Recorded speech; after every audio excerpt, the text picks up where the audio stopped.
What's one thing that made you say never f***ing again and why? Attempting to catch my dog's shit in the bag rather than picking it up from the ground. Seemed like a good idea. Dog pooped up my arm. Had a long walk back home through my neighborhood covered in sh. Never again. Purchased a bag of 150 mint Mentos as a study snack. Got stuck into an assignment and somehow ate the entire bag over a 12-hour period. Next day my partner and I walked our dogs down to a cafe. Stomach becomes sore while we drink our coffee. I look to the toilet but it's a busy cafe with a single toilet. Figure I'll just wait to do my business back home, about a half-hour walk away. As we start walking back I begin to sweat. Cramps become unbearable. Give my partner the dog lead and tell her I need to run. She doesn't know what's going on. I start sprinting. Which then makes the stomach cramps so much worse. Realize I'm not going to make it. Almost crying from the stomach cramps. See a bush. Can't hold it. Pull pants down. Don't quite succeed. Shit everywhere. Bush isn't concealed. Other dog walkers walk past and dog runs up. Mortified. Still can't stop shitting. Partner sees me. My pug happy to see me. Runs straight up and into my Mentos diarrhea. Haven't eaten Mentos ever again. It's a fun story now but god did that day suck. Partner loves to bring it up at dinner parties. Law school. I applied and got in because my parents thought I would be a good fit. I stuck out the first year because I was heavily influenced into thinking my career paths only included law, engineering or medicine. After the first year I was miserable and depressed, dropped out and now I'm doing something that I'm passionate about and is less saturated than law. My dad is still trying to convince me to pursue a JD.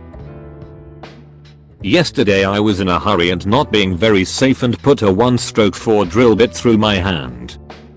Could have been 100% avoided by taking even the slightest of safety precautions but I was frustrated and rushing to finish. Never again will I not take the simple moments to do it correctly. Trusting voicemails. Back in the mid-2000s, I got one of those scam calls saying that I owed a lot of money and needed to call them to get an account squared. I was scared and didn't want police coming after me. I was torrenting a buttload of movies and TV shows at the time and didn't want them seizing my computer. I called them up and asked them how to get this figured out, assuming that a couple grand would be worth the fines and jail time. I kept asking questions. I kept imploring for more information. I wanted to know exactly what account I was giving to, the name of my contact there, and exactly which Walmart their payment partner was distributing their money cards. I was legitimately terrified, but I think my constant questions spooked them. They said good luck in court, we're sending the police now, and hung up. That was the moment I started to realize this might not be a legitimate thing. I tried calling them back, got somebody to pick up, and when I read them back my case number and contact name, they said to stop wasting their time and hung up again. I did a bit of research, and by a bit, I mean literally 2 seconds on Google and discovered that police and banks won't call you to resolve outstanding debts, and they certainly won't give you just 1 hour to fix it. I felt really dumb falling for a scam, but also felt really lucky that the scammers couldn't answer my deluge of questions. Nowadays, I independently verify every single thing. Voicemail, email, text. If you put a phone number or URL in that thing, I'm going to skip it and take the scenic route instead. I'll call my bank's branch directly using the number listed on their official website. I'll contact a company using their official customer service line. I'll sign into my own account using my own bookmark or search result, and not use the login button in the email. Since then, I've had very good luck avoiding scams and blocking these overseas criminals. They almost got me once, but afterwards, never fricking again. Getting an endometrial biopsy. Worst pain of my life. If I ever get cancer they can just take the whole damn uterus out. I'm not going through that again without anesthesia. I had my gallbladder removed after a gallstone. I thought I was having a heart attack and called an ambulance. While I waited I started arrange all of my finances for my wife. The hospital ran a zillion tests, told me it was a gallstone, and the only real solution was to remove the whole gallbladder if it came back. If it came back? Yup. Fuck that shit. I told the doctor I would never go through that pain again and he could schedule me for surgery then and there. I've had women tell me the pain from a gallstone lodged in the duct is worse than childbirth and I believe them. No way was I going through that again. Alcohol and cocaine. Almost ruined my life. Started drinking at 16. Started doing coke at 26, and took till I was damn near 41 to quit. Dumped my last baggie of blowout beside my garage 23 years ago and haven't touched the since. Making friends with people because you feel bad for them. Be nice but no more than that is required. Pity is no reason to start a friendship and it never turns out well, neither for them nor for you. My ex. We were giving long distance a shot. It was an on and off relationship for like 3 years. I traveled 18 hours to see him only to find out he had been cheating on me and no one from his circle even knew I existed. I cried for a straight 18 hours bus ride back home. Never fricking again. When I was like 11 I had some friends, the kids that lived next door, over and we were just hanging out, playing video games all night. My mom ordered Papa John's for us. We tore the pizza up like the ravenous savages we were and continued gaming. That night the boy stayed over while his sisters and little brother went back home.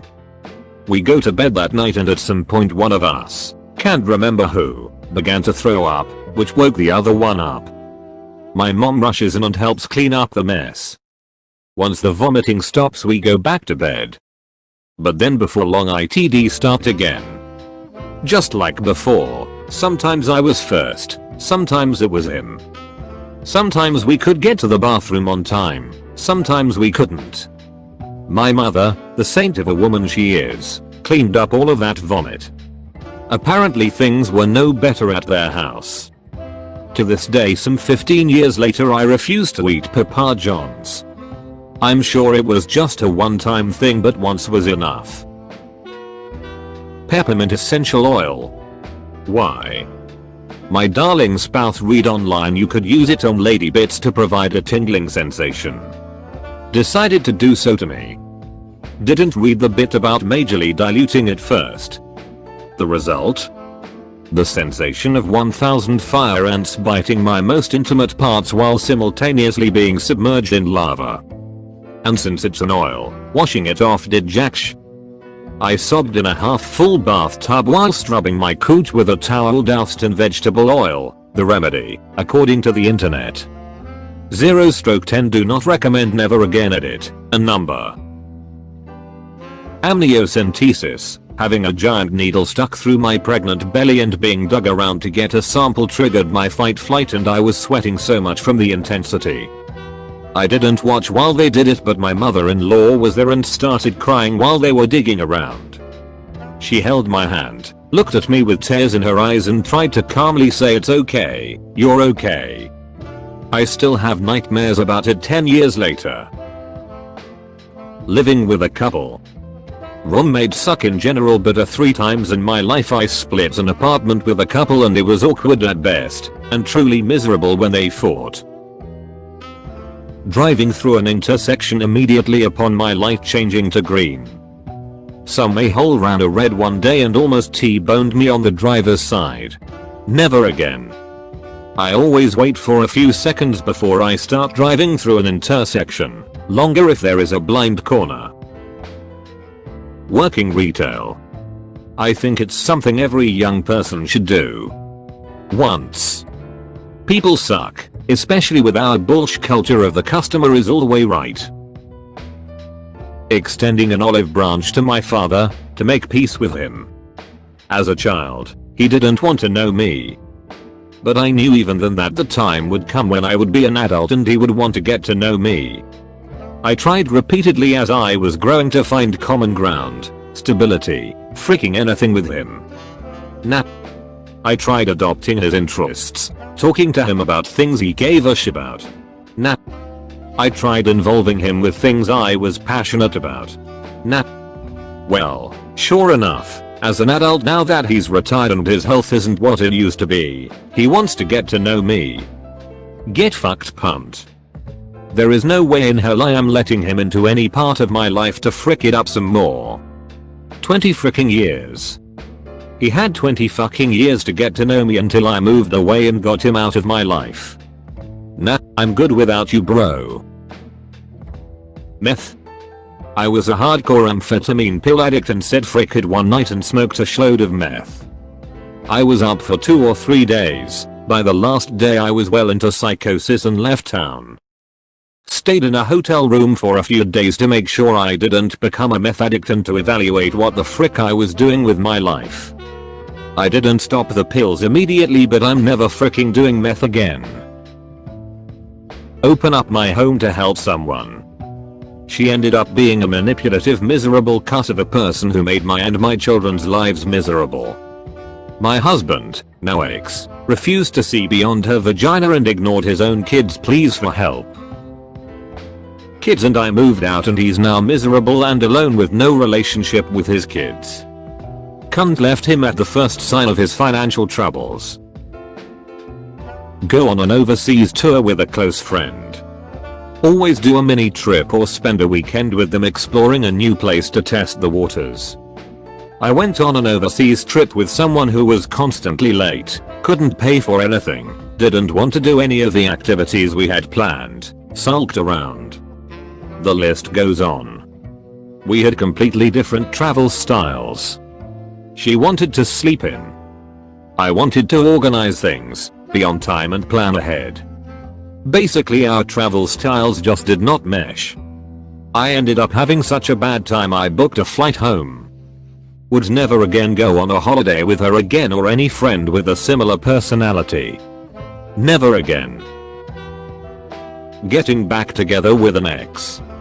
If it didn't work out the first time, it's likely that it won't the second time either.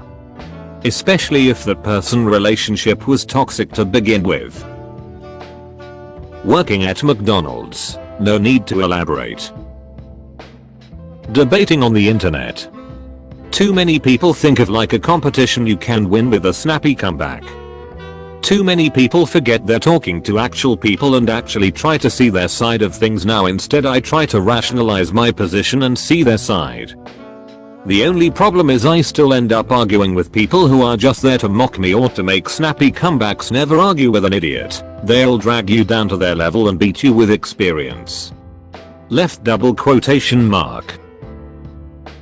Skydiving. I did my first and only jump free fall with 2 instructors at the same time at 9k feet, i.e. no static line or tandem. In hindsight, not the best or safest idea. I had bungee jumped multiple times before, so I figured I'd handle it correctly. Well, it was an interesting day, but the part that got me was after the instructors caught up to me and stabilized me. I was reaching for the cord but couldn't seem to find it. That's when I realized that I could very possibly die if I didn't find it. Luckily either I pulled it or the instructors did. I'm pretty sure they did.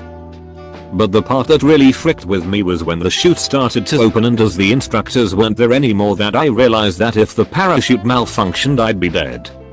I knew that it had a 9,999,999% chance of working correctly, but if something did happen, I wouldn't be able to stabilize myself and probably not be able to break away the main chute and pull the reserve soon enough.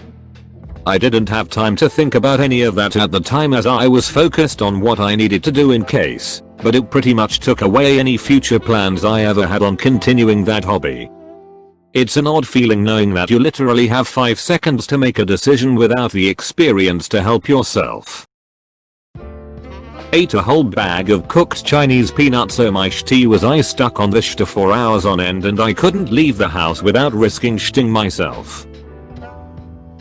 Getting romantically involved with a coworker. Edit. The YM. 50ish. I'm a slow learner. Took 3 times. Seeing her all day long and I'm the type of person who appreciates needs me time.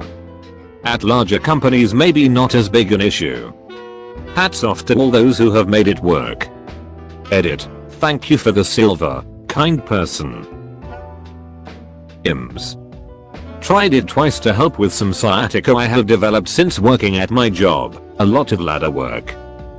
I was in a 2-story building on the bottom floor, and after they put the how many needles in my back, ass, and legs, all I could think about was how I'll live in an earthquake zone and if one happened right now I'd die with these frackin' needles in me. I tried to be a rational person though and not cave to fear, and I really wanted help, so I tried it once or maybe even twice more. The last time they pulled the needle out of my hamstring at the back of my thigh I wept. It wasn't a relief thing though, it was just pure pain and I was overwhelmed. My partner gets acupuncture and it really helps her, but it is not for me. I don't mind needles for things that need them, but never fricking again for IMS for me. Having an IUD put in. Fucking blindsided by the pain. Edit. I can't reply to you all, but I'm so sorry so many of us have had such a horrible experience with this. We deserve better, more empathetic doctors who take our pain seriously. Hanging out with someone who's a self-admitted a-hole. He proved himself right. Edit. RIP inbox. Thanks for all of the upvotes and rewards. My highest upvoted comment is now about trusting an a-hole. Edit 2. I thought he was being self-deprecating. Not literal. Commenting you should have believed him or anything to that effect is no longer valid. Everyone else has already said it. Doing cocaine for 8 straight hours. The come down was quite possibly the most hellish experience of my life. Believing words over behavioral patterns. I have been present for the kind of people who only take from you and then they forget. But they sweet talk you into believing otherwise. It's baffling how I have been conned by so many of these people who seem to appear nice. Just in the last couple days for me actually. Was trying to unclog earwax with a Q-tip like an idiot and now I'm waiting on a doctor's appointment to address the terrible tinnitus I have developed. Praying it's impacted earwax and not a perforated drum. I will never put any hard objects in my ear again. The tinnitus is maddening.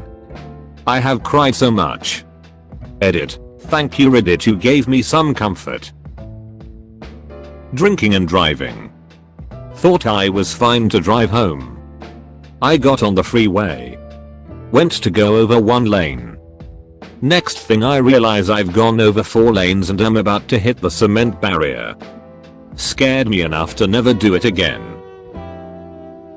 Seeing the red flags and coming up with excuses for his actions. 5 years in an abusive relationship and finally got out. Never will I ignore the signs again. I took a psych medication that shouldn't have been on the market, what with its controversial history. It was definitely not right for me. It blocked and destroyed just about all of my dopamine receptors. As someone who'd never suffered from depression or anxiety in my life until that point, I would literally rather burn alive than go through this last year again. Complete lack of interest in being alive is way worse than anything else. It's been 332 days and though the worst of the severe depression and anxiety is over, I'm never going to be the same. It crushed my will to live for a long time and I almost died in the hospital. For months I kept breathing and eating, each hour feeling like an agonizing day. If it wasn't for my wife, I'd be dead, 100%. I quit that medication cold turkey and I guess you aren't supposed to do that. Apparently it's significantly harder to recover coming off of that stuff than hard drugs, because it does what they do, only in full. The difference being that I wasn't addicted to those pills, thankfully, not how that works. Overall, The recovery process for the stuff to leave my brain took about 300 days, and now for the D2 receptors to be fully healed takes another 290 days after that. So I have another 258 days of recovery to go. All because I did one medication trial that lasted for just 28 days. A number of people in my family, including men in the 50-60 age range, ended up opening up to me about their depression. I felt so terrible because I used to brush mental illness like that off, especially when I joined the army. Although I'd mock them, so they never said anything until I talked about my symptoms. I loved life and I aspire to love life again, and when I get better and get things back on track, I'm going to not be an a-hole to depressed people ever again. Edit. Sorry, everyone. I should have mentioned that the medication was paliperidone. It's an antipsychotic and it was originally prescribed for my schizoaffective disorder. I don't know if certain antidepressants that some people are asking about are similar in their half-life duration. I also believe paliperidone is a selective reuptake inhibitor, but I have no idea which medications may be similar, or if any one person may experience the same thing I did. If you're uncertain about your medications, do as much research as you can.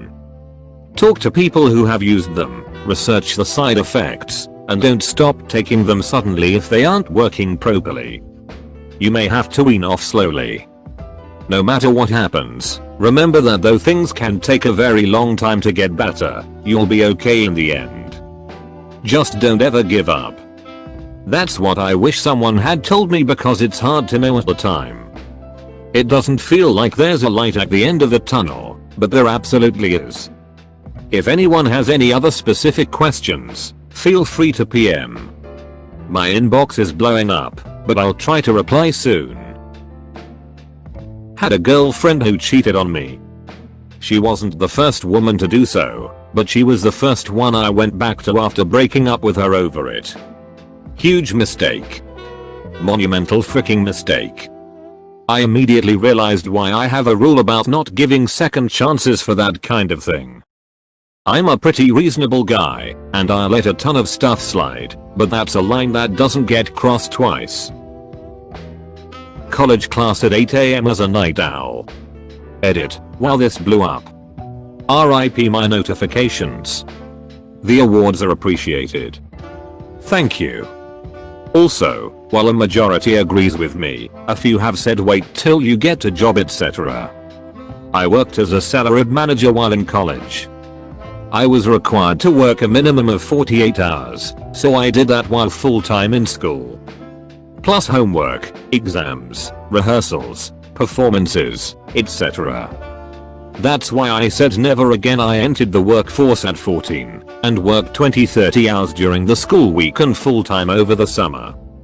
After college I continued working as a salaried manager for both restaurants and retail alike, eventually becoming a multi-unit manager.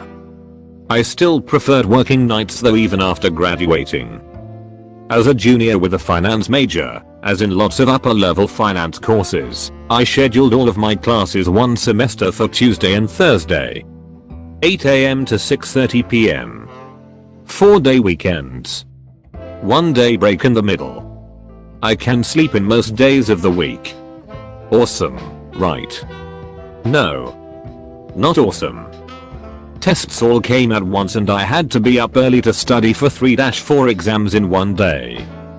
Let alone I literally was running around campus to get to my classes in time due to being a packed schedule all day. And let's be honest, 21-year-old me wasn't using 4-day weekends for homework or studying. Oh, that was a rough semester. Jajabums. Something about Jaeger makes me violently ill. Being stone cold sober, puking your guts up in the nightclub toilets is not a good way to start the night, especially when security thinks you're drunk and are considering kicking you out. Drinking enough coffee to kill a small animal, the crash was absolute hell. I grew up not having a sense of responsibility. At the first sign of hardship I would dump my job thinking I don't need this and proceeding to stay unemployed for a few months until I found something I thought was worth my time. Until one day I woke up to an empty freezer and nothing more than a tortilla. Yes, I'm Mexican. To eat for the day for myself and my mother. I will not let that ever happen again. Planet Fitness. They wanted me to come into the gym with COVID in order to cancel. The only other option was to send a certified letter, which I would have had to walk into a post office in order to send, which was equally bad. Never freaking again. I'm buying a treadmill and weight set. Lying to my friends and family about what I'm feeling. For the majority of my life since I was 10 I have contemplated suicide and had several failed attempts. Became a hard alcoholic and reached rock bottom at the age of 30. Made another attempt with pills and booze and was convinced this time was the last. Woke up to my childhood best friend alternating between pulling my head over a toilet while gagging and him dunking my head in cold water in the tub. 3 years of struggling sobriety later I am still here. I promised I'd never make him go through that again. Weirdly cathartic telling to a bunch of strangers this online.